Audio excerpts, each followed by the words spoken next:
Welcome to The Explainer. Today we're tackling one of the biggest decisions an aspiring entrepreneur can possibly make. Should you buy into a franchise or should you build a business from the ground up? Now, both paths can lead to incredible success, but trust me, they are fundamentally different journeys. So let's just dive right in.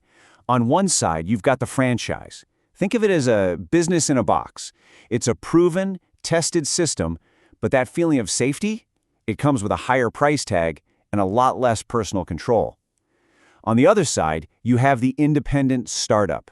This is where you get total freedom to innovate, to create, but all that freedom comes with a much, much greater risk. To help you figure this all out, we're going to walk through 5 key areas. Everything from the upfront investment and your day-to-day control, all the way to the sneaky hidden financial traps you really need to watch out for. Okay, let's frame this whole debate with an analogy we're going to come back to throughout our time together today. Think of it like this. Are you the kind of person who wants to build a house with a detailed, pre-approved blueprint, or are you someone who wants to design and build one from a completely blank canvas? This quote right here, it just nails the core of it. A franchise is that blueprint. It's a tested, proven model, and it's designed to help you avoid common mistakes. Starting from scratch, well, that's your blank canvas. It gives you all the freedom in the world, but also the entire burden of design and execution. All right, let's talk about the big one, money. What's the real price of admission for each of these paths? The numbers might actually surprise you because the range is just incredibly wide. Okay, at the absolute top of the mountain, a globally recognized brand like McDonald's can require an initial investment of up to $2.3 million. And that's before you've even sold a single burger. That's the price you pay for one of the most successful playbooks on the entire planet.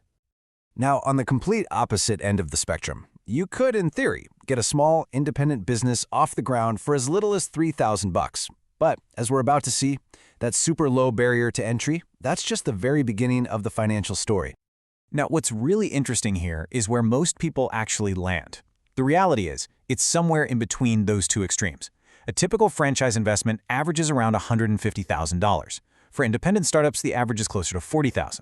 So even in the middle, you can see a really significant difference in the cash you need to get started. Okay, so you've written the big check. What is the day-to-day reality of running your business actually like? This section is all about control. What you can do, what you can't do, and what you're going to have to pay for the privilege. This quote, wow, it perfectly captures the franchise mindset. You are not buying a business so you can reinvent the wheel. You are buying a system. Your job, plain and simple, is to execute the playbook perfectly.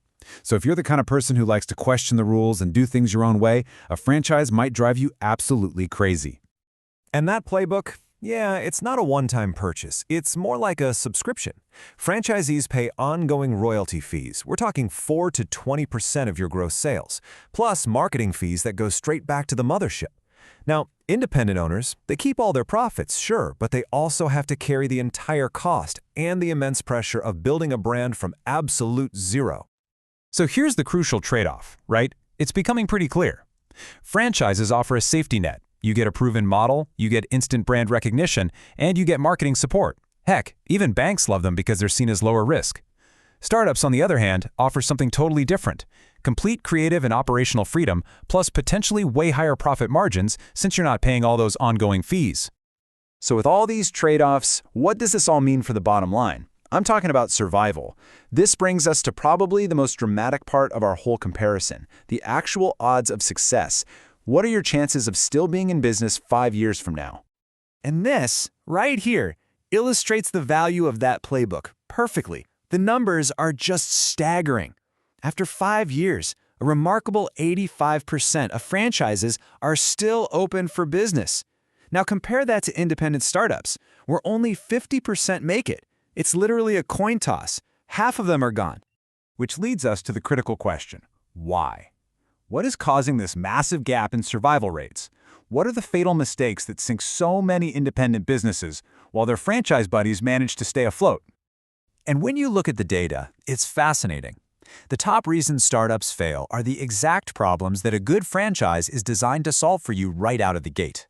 The number one startup killer? A lack of product-market fit. Basically, building something nobody actually wants. Franchises have that pre-validated. The next is poor marketing, something the franchisor handles. Then you've got team problems and running out of cash. All issues that a proven system helps you manage.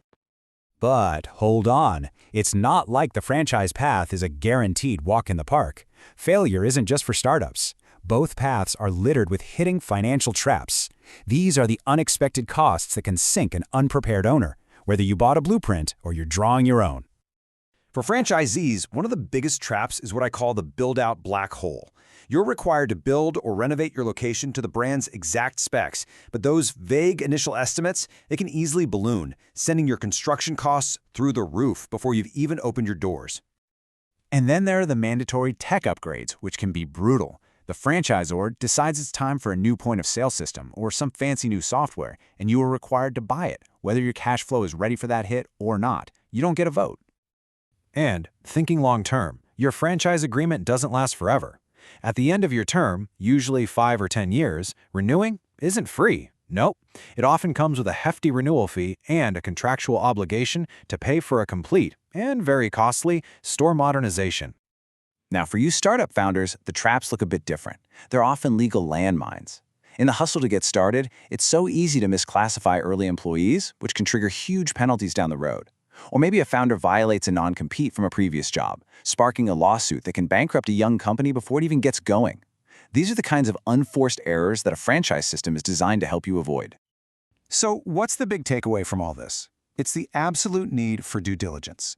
Do your homework. Whichever path you're considering, you have to start with these essential financial planning steps. Understand your own tolerance for risk. Calculate the total cost of ownership, not just the initial fee. And most importantly, get experts to look at it. You know, at the end of the day, it's such a deeply personal choice. And it's perfectly captured by these two quotes from people who have actually lived it. One view suggests that franchising is really set up to make the parent company rich.